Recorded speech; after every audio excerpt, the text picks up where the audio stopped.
नमस्कार, NDTV India पर आपका स्वागत है। मैं हूं अदिति राजपूत। मराठा आंदोलन की आग महाराष्ट्र के कई जिलों में फैलती हुई नजर आ रही है। मुंबई समेत महाराष्ट्र के अलग अलग जिलों में मराठा समाज के लोग अब सड़कों पर उतर आए हैं और आज मराठा क्रांति मोर्चा ने अलग अलग जिलों में बंद का आह्वान किया है। ये जिले आपको बता दें हम, औरंगाबाद, हिंगोली, सतारा, नांदेड़, इन जिलों में आज मराठा समाज ने बंद बुलाया है। इसका असर बाजार, रोड ट्रांसपोर्ट पर देखने को मिल सकता है। मौजूदा आंदोलन का केंद्र जालना है, जहां पर लाठीचार्ज हुआ और हिंसा के बाद महाराष्ट्र पुलिस एक्ट की धारा 37(3) लागू की गई।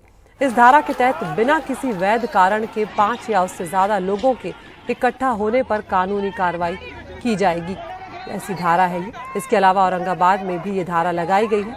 मराठा समाज के प्रदर्शनकारी जालना लाठीचार्ज के लिए डिप्टी सीएम देवेंद्र फडणवीस के इस्तीफे की मांग कर रहे हैं। उनका कहना है कि वो शांतिपूर्ण तरीके से भूख हड़ताल कर रहे थे और उस वक्त पुलिस ने उनके ऊपर बल प्रयोग किया, जिसकी तस्वीरें भी आपके सामने हैं। इस बीच मराठा आंदोलनकारियों और सरकार के बीच बातचीत बेनतीजा रही है। महाराष्ट्र सरकार के मंत्री गिरीश महाजन ने मनोज जारंगे से मुलाकात कर आंदोलन वापस लेने की अपील की थी।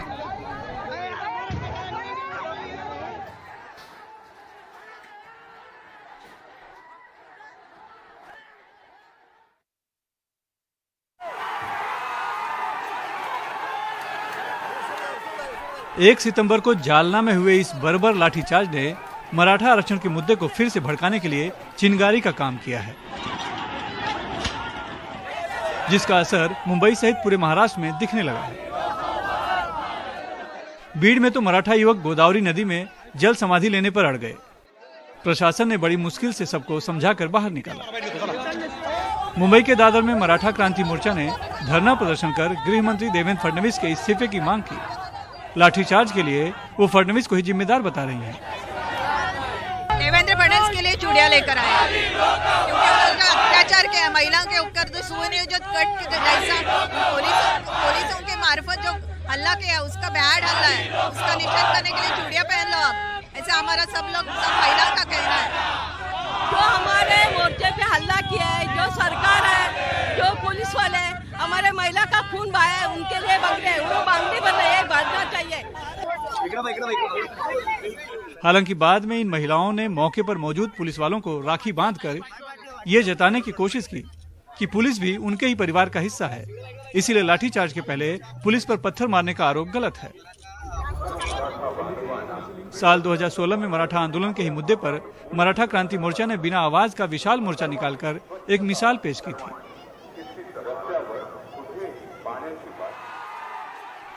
लेकिन जालना लाठीचार्ज के बाद आंदोलन फिर भड़क गया है और इसने हिंसक मोड़ भी ले लिया। मराठा क्रांति मोर्चा का कहना है कि इसके लिए सरकार ही जिम्मेदार है। अब शांति नहीं रही है, जो शांति थी हमारे पास उसको छीनी गई। अच्छे चीजों को लोग मुझे लगता है पसंद नहीं करते, बुरे लोगों को लोग पसंद करते। क्या करेंगे आप लोग? इस अभी मराठा समाज को थोड़ा बुरा होना पड़ेगा। बुरा से क्या मतलब आपका? बुरा से मतलब बुरा ही, जो तोड़ फोड़ करने वाला समाज है वैसा दिखना चाहिए। हम लोग मारपीट करे, खून खराबा करे, इस तरह से मराठा समाज अभी दिखना चाहिए, ऐसे सामने वाले लोगों को लगता है।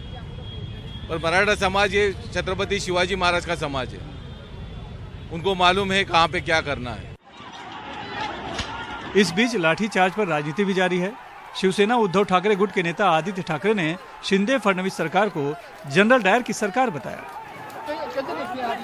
आपका फोन थोड़ा नीचे लीजिए।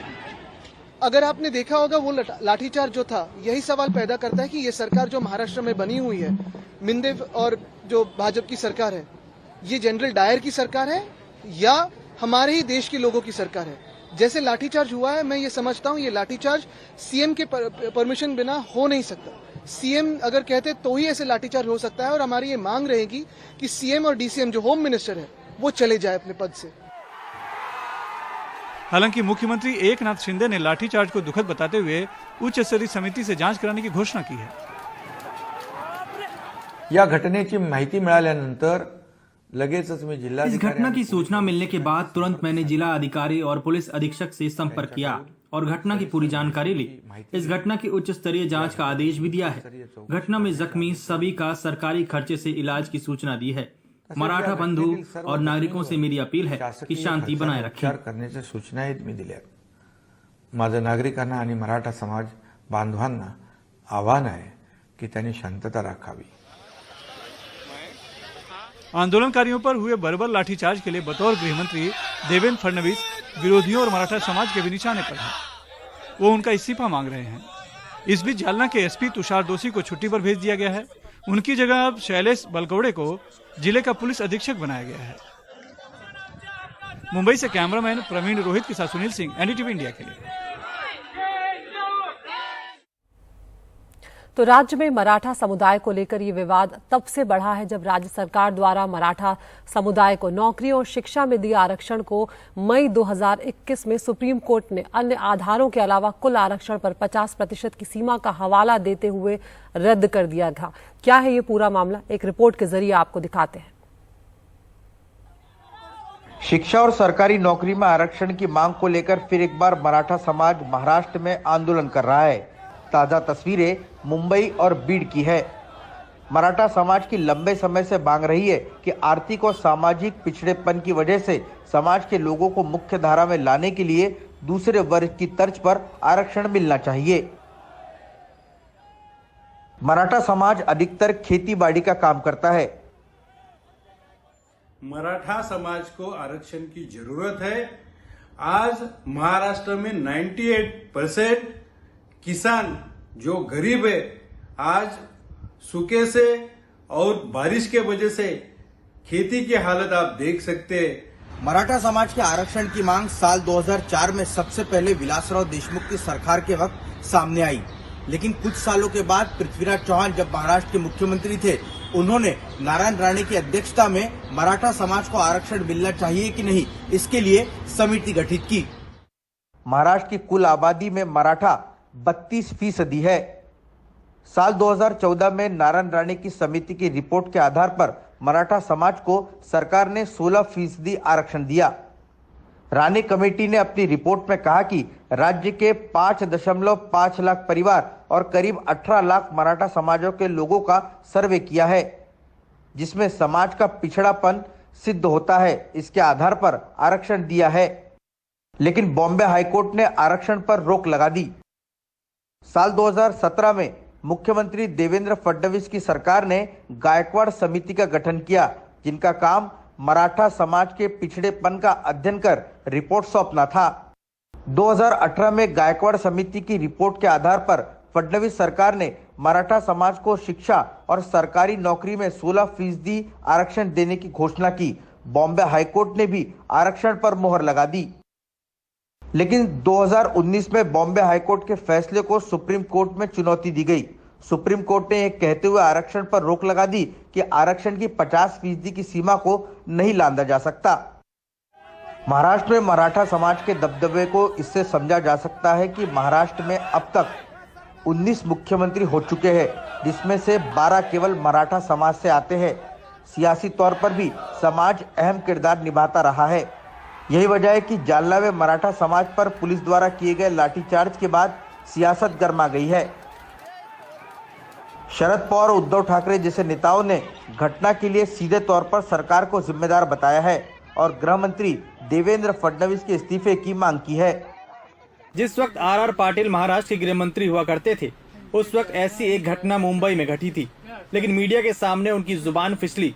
केवल उसी आधार पर आर पाटिल ने एक जिम्मेदार गृह मंत्री रहते हुए पद से इस्तीफा दे दिया था।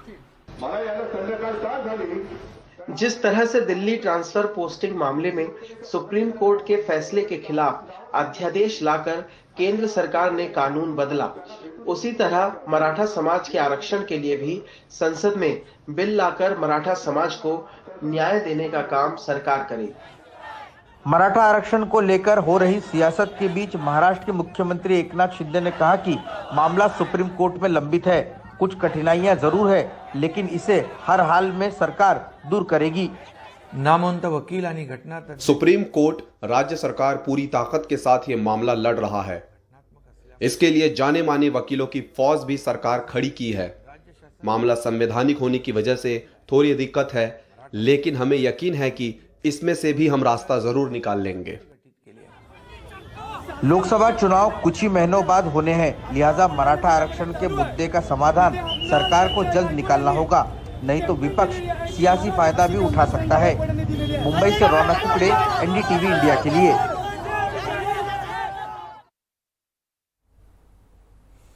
उत्तर प्रदेश की बात करते हैं, जहां पर बाराबंकी से खबर आई। वहां पर तड़के 3 बजे एक 3 मंजिला इमारत गिर गई, जिसके चलते 2 लोगों की जान चली गई है और इस वक्त मलबे में 4 लोगों के फंसे होने की आशंका जताई गई है, जिसके चलते एनडीआरएफ और एसडीआरएफ की टीमें मौके पर मौजूद हैं और लगातार राहत और बचाव का काम किया जा रहा है। इमारत गिरने के बाद 12 लोगों को सुरक्षित निकाला गया है। फतेहपुर कस्बे की ये घटना है और जब ये घटना हुई तब सभी लोग सो रहे थे। रात 3 बजे की ये घटना है। ऐसे में लोगों में अफरा तफरी मच गई जब ये इमारत गिरी है।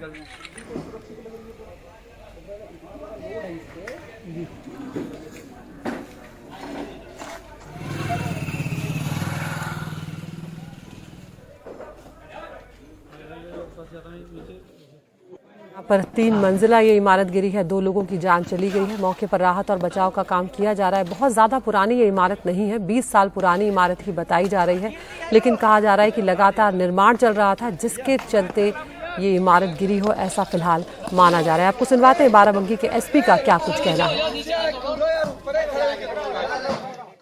ये हासिम की बिल्डिंग थी यहाँ पे फतेहपुर कस्बे में, बाराबंकी जनपद के, और रात को 3:10 पे सूचना मिली कि एकाएक गिर गई है यहाँ पे और उसमें लगभग 19 लोग फंसे हुए हैं। इस सूचना पर तत्काल पुलिस आई और स्थानीय लोगों के सहयोग से और हमारी फायर सर्विस की जो गाड़ियाँ थी वो सभी लग करके 12 लोगों को उसमें से निकाला गया। ये जानकारी मिली है कि 4 लोग इस फैमिली के पहले से ही किसी एक व्यक्ति के बीमार होने की वजह से लखनऊ में लेकर के उनको अस्पताल में एडमिट थे, तो वो तो वहाँ पे सुरक्षित हैं। रात को इस घर में 16 लोग थे। और हमारे साथ हमारे सहयोगी बाराबंकी से जुड़ गए हैं सरफराज वारसी। सरफराज, इस वक्त क्या जानकारी मिल रही है? क्या जो 4 लोग मलबे में फंसे हुए हैं उन्हें निकाला जा सका है? जी, आपको बता दें करीब 3 बजे की घटना हुई थी। रिहायशी इलाका है बाराबंकी में, वहां पे ये हादसा हो गया था। 3 मंजिला बिल्डिंग थी और इसमें करीब 20 लोग बताए जा रहे थे कि इसमें दबे हुए थे, जिसमें 12 लोगों को निकाला गया है और 2 लोगों को इसमें मौत हो गई है।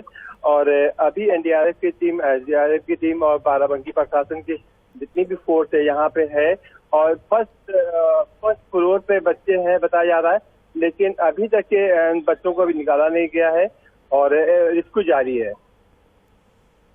जी, क्या वजह बताई जा रही है सरफराज यहाँ पर इमारत गिरने की? इसको लेकर फिलहाल कोई जानकारी मिल पाई है क्या? आपको बता दें कि 20 वर्ष पुराना ये मकान है, जिसको ये बनाते चले गए और इस पर 3 मंजिला खड़ा कर दिया। जो बुनियादी नींव होती है वो बहुत कमजोर थी, इसके वजह से इस पे काफी लोड पड़ा और कुछ दिनों से बारिश भी हुई और जिससे ये जो है इमारत डैमेज हुई है, ऐसे लोगों का कहना है, एनडीआरएफ की टीम का कहना है।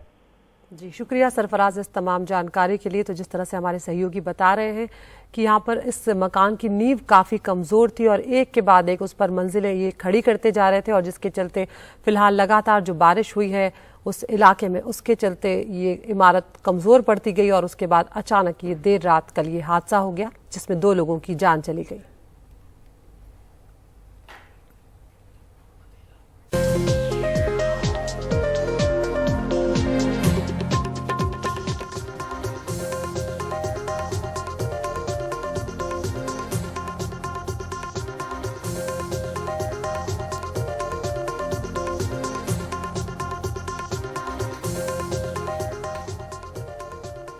राजस्थान में सत्ता में वापसी के लिए बीजेपी जोर शोर से लगी हुई है और विजय संकल्प यात्रा, जो एक वो परिवर्तन संकल्प यात्रा निकाल रही है, उसका आज 3रा दिन है और जैसलमेर में आज होंगे खुद रक्षा मंत्री राजनाथ सिंह, जो इस यात्रा की अगुवाई करेंगे। इससे पहले 18 दिनों तक ये यात्रा जो है वो जाने वाली है। कल खुद गृह मंत्री अमित शाह जो हैं वो डूंगरपुर पहुंचे थे और उन्होंने गहलोत सरकार पर जमकर निशाना साधा था।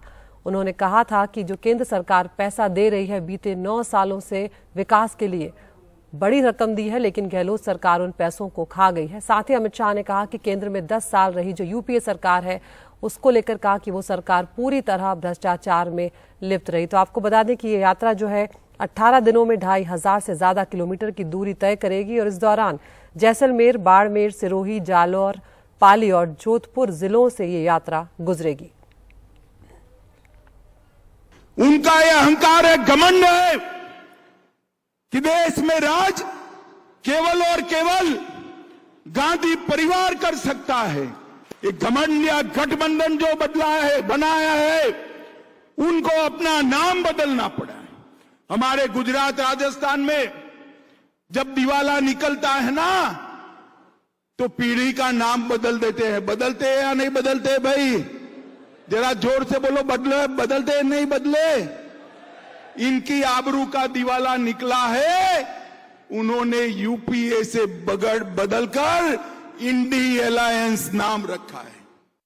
सार्वजनिक प्रेस वार्ता कर 5 साल में आपने घपले, घोटाले, भ्रष्टाचार और तुष्टीकरण के अलावे क्या किया, इसका हिसाब राजस्थान की जनता को दीजिए। देना चाहिए या नहीं देना चाहिए? जोर से बोलो, देना चाहिए या नहीं देना चाहिए? ये नहीं देंगे, क्योंकि इन्होंने 5 साल में घपले, घोटाले, भ्रष्टाचार और तुष्टीकरण के अलावे कुछ नहीं किया है। यूपीए की सरकार थी, 10 साल तक चली। 10 साल में 12 लाख करोड़ के घपले, घोटाले, भ्रष्टाचार करे। अब मोदी जी की सरकार 9 साल से चल रही है। आज भ्रष्टाचार छोड़ो, मोदी जी पर हमारे विरोधी भी भ्रष्टाचार का आरोप नहीं लगा सकते हैं, नहीं लगा सकते। मोदी सरकार एक देश एक चुनाव को लेकर कमेटी तो बना रही है, पर कमेटी के एक सदस्य अधीर रंजन चौधरी ने इस कमेटी में शामिल होने से पहले ही इनकार कर दिया है। और इससे भी बड़ा सवाल ये उठ रहा है कि अगर ये कमेटी रिपोर्ट सौंप भी देती है, जो मौजूदा हालात हैं उसमें इसे लागू करवाना बहुत मुश्किल साबित होने वाला है। हमारे सहयोगी राजीव रंजन की ये रिपोर्ट। एक देश एक चुनाव के मुद्दे पर कमेटी बने, अभी एक दिन भी नहीं हुआ कि एक सदस्य ने कमेटी का हिस्सा बनने से इनकार कर दिया। पूर्व राष्ट्रपति रामनाथ कोविंद की अध्यक्षता में मोदी सरकार ने 8 सदस्यों की कमेटी बनाने का ऐलान किया था। लोकसभा में कांग्रेस के नेता अधीर रंजन चौधरी को भी कमेटी में शामिल किया गया, लेकिन अधीर रंजन चौधरी ने केंद्रीय गृह मंत्री अमित शाह को चिट्ठी लिखकर समिति का सदस्य बनने से मना कर दिया। अपनी चिट्ठी में अधीर रंजन चौधरी ने लिखा कि यह पूरी तरह से आंखों में धूल झोंकने वाला कदम है। आम चुनाव से कुछ महीने पहले संवैधानिक तौर पर संदिग्ध, अव्यवहारिक और अमल न किए जाने वाले एक विचार को देश पर थोपना सरकार की मंशा पर गंभीर चिंताएं खड़ी करता है। उन्होंने कहा कि समिति से राज्यसभा में विपक्ष के नेता मल्लिकार्जुन खड़गे को बाहर रखना भी संसदीय लोकतांत्रिक प्रणाली का अपमान है। अन्य विपक्षी दलों ने अधीर रंजन चौधरी के इस फैसले का स्वागत किया। मुझे बहुत खुशी है, उन्होंने छोड़ दिया। इस फ्रॉड का हिस्सा नहीं बनना, इस फार्स का हिस्सा नहीं बनना, बस। उन्होंने यह भी कहा कि जो राज्यसभा में विपक्ष के नेता नहीं है उनको नहीं रखना है। नहीं, आप उसमें सदस्यों को देखिए, सबको रिपोर्ट पहले पहुंच गई है, हस्ताक्षर करना है। ये कमेटी नहीं है, ये हस्ताक्षर कमेटी है। विपक्ष ने कमेटी को लेकर सरकार पर निशाना साधते हुए कहा कि सरकार का पूर्व राष्ट्रपति को कमेटी का अध्यक्ष बनाना भी समझ से परे है। बहुत से प्रयास कर रहा हूं कि मुझे कोई भी ऐसा दृष्टांत मिल जाए जब भारतवर्ष में, आजाद भारतवर्ष में एक ऐसी कमेटी बनाई गई हो जिसकी अध्यक्षता जो फर्स्ट सिटीजन हो, जिसके प्रति सब जवाबदेह हों, वो रिटायरमेंट के बाद ऐसा कर दिया जाए कि वो खुद भी जवाबदेह हो। किसको जवाब देंगे कोविंद जी? कमेटी किसको सौंपेंगे? प्रधानमंत्री को, किसी सचिव के स्तर के अधिकारी को, या किसी मंत्रालय को, कानून मंत्रालय से? मैं समझता हूं ये राष्ट्रपति पद का अपमान है। दिल्ली के मुख्यमंत्री अरविंद केजरीवाल ने ट्वीट कर सरकार पर हमला बोला। उन्होंने पूछा कि देश के लिए क्या जरूरी है, 1 नेशन 1 इलेक्शन या 1 नेशन 1 एजुकेशन, 1 नेशन 1 इलाज? आम आदमी को 1 नेशन 1 इलेक्शन से क्या मिलेगा? उधर मोदी सरकार 1 नेशन 1 इलेक्शन के फायदे गिनाने में लग गई है। उसका कहना है कि इससे पैसे, संसाधन और समय की बचत होगी। अलग अलग चुनावों के लिए लगने वाली आचार संहिता के चलते विकास के जो काम रुक जाते हैं वो अब रुकेंगे नहीं। इसमें विरोध किस बात का है? आखिरकार एक समय पे चुनाव होंगे तो समय भी बचेगा, पैसा भी बचेगा और सरकारें पूरा समय गरीब कल्याण पर, देश के विकास पे लगा पाएंगे। आप भी एक साल में कम से कम 5-6 चुनाव तो कवर करते होंगे, तो आपका भी 1/3 टाइम तो केवल इलेक्शंस में चला जाता है। आखिरकार वो सारा प्रयास और सारी ताकत राष्ट्र निर्माण में लगेगी तो भारत और आगे बढ़ेगा। लेकिन अगर बटे रहेंगे, चुनाव समय समय पर होंगे तो बहुत दिक्कत है। बेशक मोदी सरकार ने एक देश एक चुनाव को लेकर कमेटी बना तो दी है, लेकिन आगे का रास्ता आसान नहीं है। पहले तो लोकसभा और राज्यसभा में 2/3 बहुमत चाहिए होगा। लोकसभा में तो सरकार के पास 2/3 बहुमत है, लेकिन राज्यसभा में ऐसा बहुमत सरकार कहां से लाएगी? इतना ही नहीं, इसे लागू करवाने के लिए कम से कम देश के आधे राज्यों के विधानसभा से इसे पास करवाना होगा। सब कुछ हो भी गया तो इतने बड़े विचार को अमल करने का तरीका क्या होगा? नई दिल्ली से राजीव रंजन, एनडीटीवी इंडिया।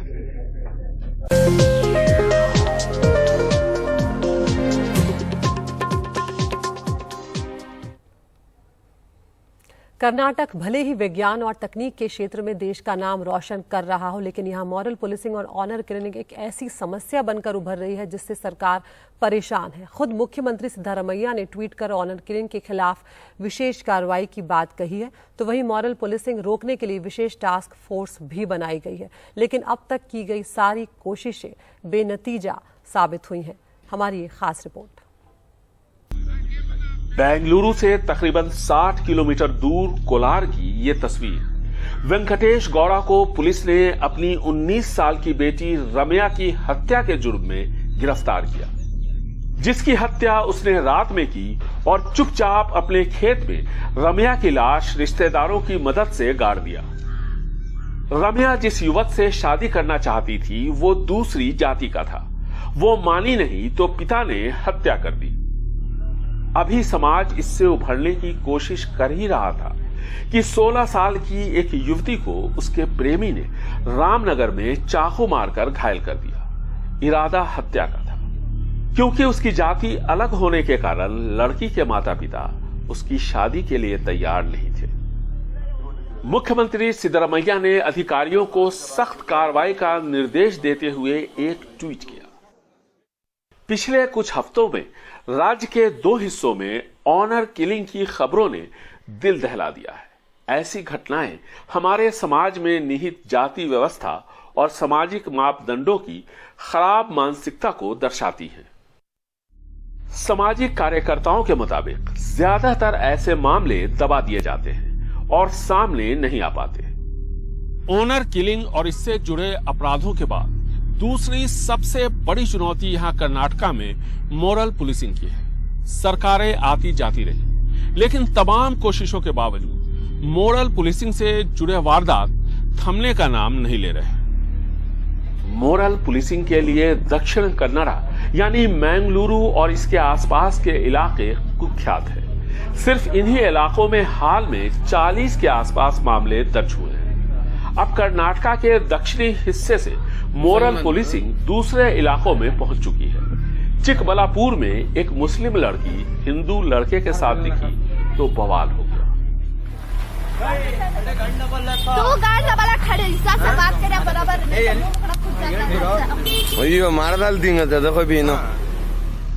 मैंगलुरु बीच पर 2 अलग अलग धर्मों के 4 छात्र छात्राएं इकट्ठा दिखे तो उनकी लोगों ने जमकर पिटाई कर दी। पुलिस ने सबों पर आईपीसी की धारा 307 के तहत मामला दर्ज किया है। अब उत्तर कर्नाटका से भी मॉरल पुलिसिंग के मामले सामने आए हैं। हमने पुलिस फोर्स के अंदर ही एक विशेष स्क्वाड बनाया है जो इन मामलों को हैंडल करेंगे ताकि इस पर रोक लग सके। To look into this affairs. Special squad बनाना है, सब स्पेशल स्क्वाड वगैरह बनाने की जरूरत नहीं है। Local police is quite empowered to do it. आप उनको आदेश दीजिए और अधिकार दीजिए सबका। कहते हैं कि मॉरल पुलिसिंग की जितनी घटनाएं सामने आती हैं उससे कहीं ज्यादा छुपा दी जाती है। संस्कृति के रक्षा के नाम पर पब में बैठे लड़के लड़कियों को श्री राम सेना के कार्यकर्ताओं ने दौड़ा दौड़ा कर पीटा। इस खबर ने अंतर्राष्ट्रीय सुर्खियां बटोरी। श्री राम सेना प्रमुख प्रमोद मुतालिक नेता बन गए। इसके बाद कभी धर्म तो कभी संस्कृति के नाम पर मोरल पुलिसिंग का एक ऐसा सिलसिला शुरू हुआ जो थमने का नाम नहीं ले रहा। इसमें हिंदू मुस्लिम दोनों संप्रदायों के मुट्ठी भर लोग शामिल हैं। बेंगलुरु से निहाल किदवई, एनडीटीवी इंडिया।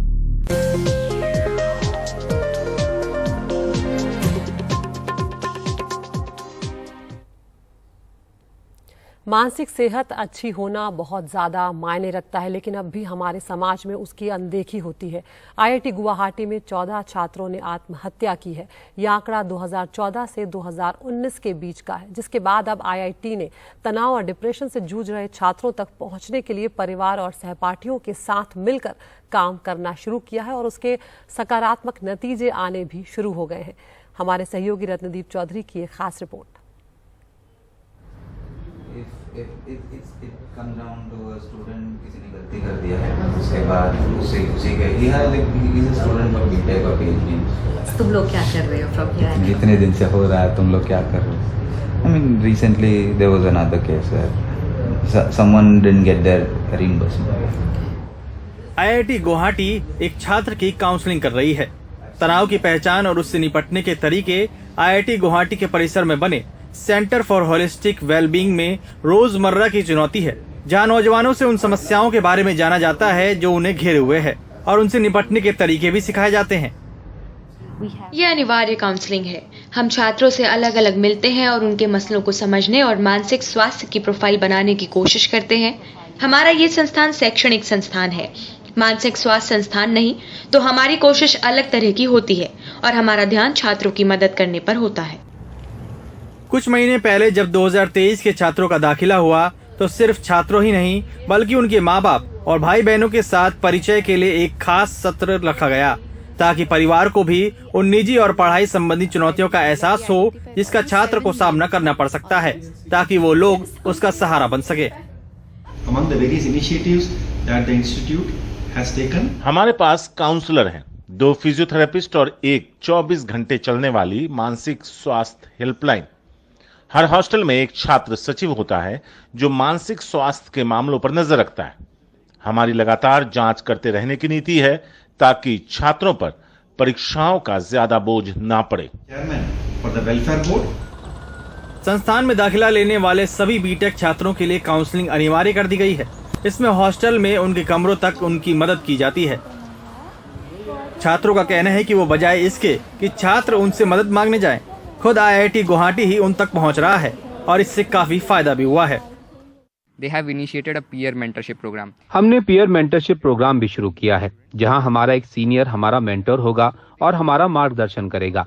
हमारा डेक लेटर नाम का एक कार्यक्रम है, जहां ऑनलाइन फॉर्म जो कि गुमनाम होगा उसमें छात्र अपने सवाल पूछ सकते हैं और हम ये फॉर्म काउंसलर्स को भेजते हैं जो ऑनलाइन जवाब देते हैं। And in which student can put forward their question and we have sent the question to counselors। IIT Guwahati से नकुल राभा के साथ रत्नदीप चौधरी, एनडीटीवी इंडिया।